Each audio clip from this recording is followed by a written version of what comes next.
মাঠের পারফরম্যান্সের নাজুক অবস্থা, নড়বড়ে ব্যাটিং লাইন আপ এবং নানা সমালোচনার সঙ্গী করে এবার টি-20 বিশ্বকাপ খেলতে গেছে বাংলাদেশ। বিশ্বকাপের আগে দল ঘোষণা নিয়েও ছিল নানা সমালোচনা। টুর্নামেন্টের আগে প্রস্তুতি হিসেবে যুক্তরাষ্ট্রের কাছে সিরিজ হার সেই সমালোচনা যেন আরো বাড়িয়ে দিয়েছে। সেই সঙ্গে অধিনায়ক নাজমুল হোসেন শান্ত, লিটন দাস এবং সৌম্য সরকারের একের পর এক ব্যাটিং ব্যর্থতা যেন বাড়িয়েছে আরো দুশ্চিন্তা।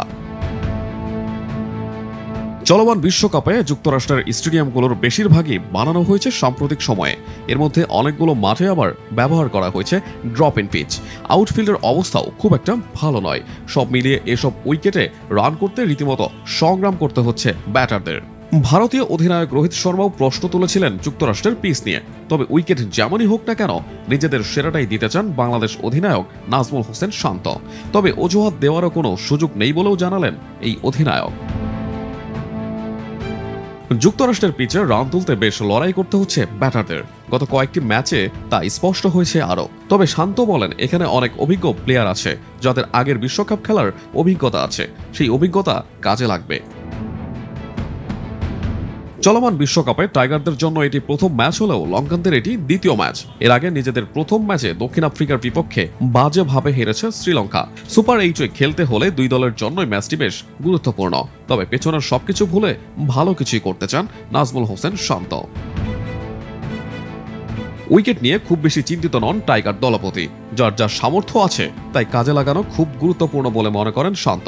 টাইগার দলপতি বলেন, নতুন দিনটাই আমার মনে হয় যে থিতু হবে, ভালো শুরু করবে। তার খুব বড় দায়িত্ব খেলাটা কিভাবে শেষ করছে। আশা করছি যেভাবে আমাদের ব্যাটাররা প্রস্তুতি নিয়েছে ওইটা যদি বাস্তবায়ন করতে পারে তাহলে ভালো ম্যাচ হবে। ম্যাচের আগে বাংলাদেশের ব্যাটিং লাইন আপ নিয়ে রয়েছে বেশ দুশ্চিন্তা। সাম্প্রতিক টপ অর্ডার ব্যাটারদের পারফরম্যান্স খুব একটা ভালো নয়। টাইগার অধিনায়ক নাজমুল হোসেন শান্তর ব্যাট যে শান্তই রয়ে গেছে। সবশেষ যুক্তরাষ্ট্রের বিপক্ষে টি-20 ম্যাচে করেছিলেন 34 বলে 36 রান। এর পরের ইনিংসগুলোর দিকে তাকালে ব্যাট হাতে ব্যর্থতার ছাপ স্পষ্ট। লিটন দাসের পারফরম্যান্সও বেশ হতাশাজনক।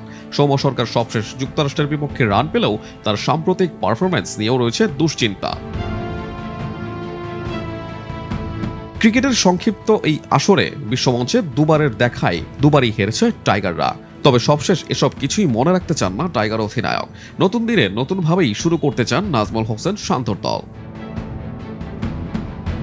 আহমেদ হৃদয়, ভোরের কাগজ।